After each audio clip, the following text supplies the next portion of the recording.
नमस्कार, कशा आहात सगळ्याजणी? चला तर मग आज कुठली रेसिपी आहे ती बघूया. रेसिपीला सुरुवात करूया. गॅस चालू करून गॅसवरती पातेलं ठेवलेलं आहे. पातेल्यामध्ये पाणी ठेवलेलं आहे. पाण्यामध्ये मी 7 ते 8 वांगे उकडायला ठेवणार आहे. त्यामध्ये चवीपुरतं मीठ टाकायचं आहे. मिक्स करून वरती झाकून ठेवायचं आहे. तर आता इकडं दुसरीकडे मी गॅस चालू करणार आहे, कारण गॅसवरती तव्यामध्ये मी मिरच्या भाजणार आहे ठेच्यासाठी. तर ठेचा वाटायचा आहे. भरताला ठेचा लागतो. तर इथं तेलाची धार सोडून मी मिरच्या भाजणार आहे. त्याच मिरच्यामध्ये 10 ते 15 मी लसणाच्या पाकळ्या टाकणार आहे. मिक्स करून घ्यायचं आहे. 2 आल्याचे तुकडे पण मी ह्यामध्ये घालणार आहे. तर हे आता आलं, लसूण आणि मिरची मस्त भाजून घ्यायचं आहे. खरपूस असं खमंग भाजलेली आहे. आता काढून घ्यायचं एका प्लेटमध्ये. हे बघा, बघू शकता. इकडं वांगे उकडून घेतलेले आहेत. झालेले आहेत वांगे उकडून. आता हे मऊ झालेले आहेत बघा, बघू शकता. आता ही प्लेटमध्ये आपल्याला वांगे काढून घ्यायचे आहेत. सगळे वांगे मी काढून घेतलेले आहेत, थंड करायला ठेवलेले आहेत. तर आता झालेलं आहे. आता इकडं मिरची पण भाजलेली आहे. आता हे कांद्याची पात आहे ना, ते मी निवडून घेणार आहे. वांगे थंड झालेले आहेत तर कट करून घ्यायचे आहेत. झालेले आहेत कट करून.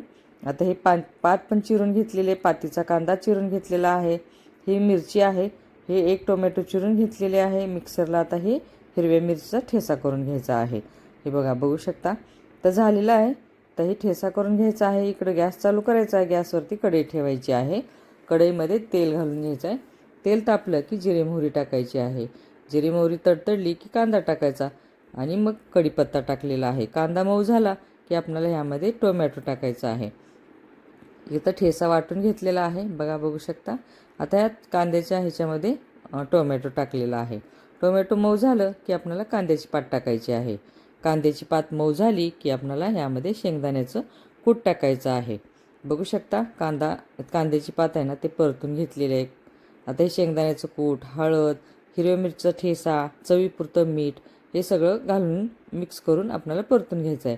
कारण मीठ आपण वांग्याला पण वापरलेलं आहे ना, त्यामुळं थोडंसं कमी टाकायचं. आता झाकून आपल्याला 5 मिनिटासाठी बारीक गॅसवरती वाफवून घ्यायचं आहे. झालेलं आहे. मस्त वाफ निघालेली आहे बघा, बघू शकता. आता हे परतून घ्यायचं आहे आपल्याला. तर ह्यामध्ये उकडून घेतलेले वांगे आहेत ना, कट करून, तर ते मिक्स करायचे आहेत. कारण हे वांग्याशिवाय भरीत होणारच नाही.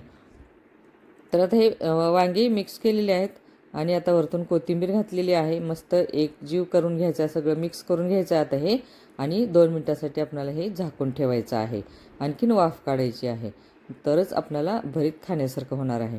तर झालेलं आहे आपलं भरीत. आता घ्यायचं आहे एक बाऊलमध्ये आपल्याला हे भरीत काढून घ्यायचं आहे. तर बघू शकता, मस्त भरीत आपल्याला झालेलं आहे. बघता क्षणी आपल्याला तोंडाला पाणी सुटते. आता इकडे बाजरीची भाकरी करायची आहे. बाजरीची भाकरी आणि भरीत मस्त, तीळ लावलेली भाकरी बाजरीची आणि भरीत खरंच खूप मस्त लागतं. तर झालेली आहे आपली भाकरी थापून. आता तव्यावरती टाकायची आणि तव्यावरती भाकरीला आपण पाणी लावून घ्यायचं आहे. आता मस्त भाकरीला पाणी लावून घेतलं, उलटपालट केली की आपली भाकरी भाजून खाण्यासाठी रेडी आहे. तर बघा, बघू शकता. तर खमंग एकदम कडक भाकरी करायची आहे आणि हे सर्व करून घ्यायचे आहे. झालेली आहे भाकरी भाजून. आता ताटामध्ये आपल्याला पातीचा कांदा, लिंबू, भरीत आणि बाजरीची भाकरी मस्त बेत आहे. तर हे सर्व केलेलं आहे बघा, बघू शकता. आता बाऊलमध्ये जे आपण भरीत काढलो ना, त्याला पण सजवायचं आहे. कडेने आपल्याला मिरची, वांगे, पातीचा कांदा हे मस्त आपल्याला वरतून कोथिंबीर घालून सजवून घ्यायचं आहे. हे भरीत तुम्हाला आवडले का? अशा पद्धतीने करून तर बघा. तर चला मग शेअर करा, सबस्क्राईब करा, कमेंट करा.